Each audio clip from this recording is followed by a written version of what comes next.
আজকে আপনাদের যে কর্মসূচি সেই সম্পর্কে আমাদের এই জন আন্দোলন, তার নাম হচ্ছে নির্ভয় গ্রাম। নির্ভয় গ্রামের উদ্দেশ্য হচ্ছে গ্রামের মানুষকে, গ্রামের মেয়েদেরকে কীভাবে আমরা নির্ভয়তার সঙ্গে বেঁচে থাকার ব্যবস্থা করে দিতে পারি। আপনারা জানেন, গ্রামের মায়েরা এবং মেয়েরা তারা সুরক্ষিত ফিল করেন না, এবং আজকে বিভিন্ন গ্রামে, পশ্চিমবাংলার বিভিন্ন গ্রামে আমরা এটা রোজ খবরের কাগজে দেখতে পাই।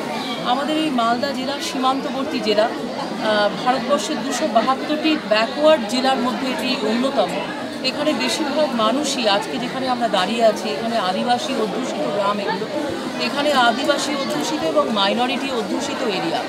এই এরিয়াতে প্রচুর পরিমাণে মহিলাদের ওপরে অহিংসার ঘটনা আমরা রোজ শুনতে পাই, হিংসার ঘটনা আমরা রোজ শুনতে পাই।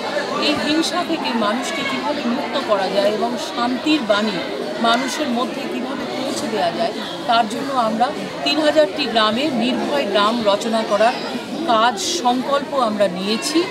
এই নির্ভয় গ্রাম প্রকল্পটি বেটি বাঁচাও বেটি পড়াও আন্দোলনকে আরও আগে কিভাবে নিয়ে যেতে পারে তার সঙ্গে যুক্ত।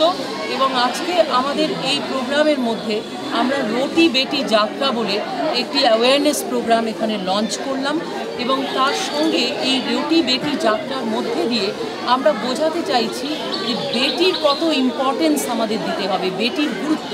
এবং আমাদের এই প্রোগ্রামের মুখ্য স্লোগান হচ্ছে বেটি জিন্দাবাদ। আমি বলবো, আমার সঙ্গে যারা দাঁড়িয়ে আছেন একসঙ্গে বলুন, আরেকবার বলুন, বেটি জিন্দাবাদ, বেটি জিন্দাবাদ, বেটি জিন্দাবাদ, বেটি জিন্দাবাদ, বেটি জিন্দাবাদ, বেটি জিন্দাবাদ। এটাই হচ্ছে আমাদের নির্ভয় গ্রামের সবচাইতে বড় স্লোগান এবং মুহিম। এবং নির্ভয় গ্রামের মধ্যে দিয়ে আমরা মানুষকে নির্ভয়তার গান, কবিগুরু রবীন্দ্রনাথ ঠাকুরের রচনা, আমি ভয় করব না, ভয় করব না, দুবেলা মরার আগে মরবো না, ভয় মরবো না, এই গানটি আমরা সকলে মিলে গাই। এবং এই গানের মধ্যে দিয়ে আমরা সকলকে বোঝাই যে আপনারা নির্ভয় জীবন যাপনের সংকল্প নিন।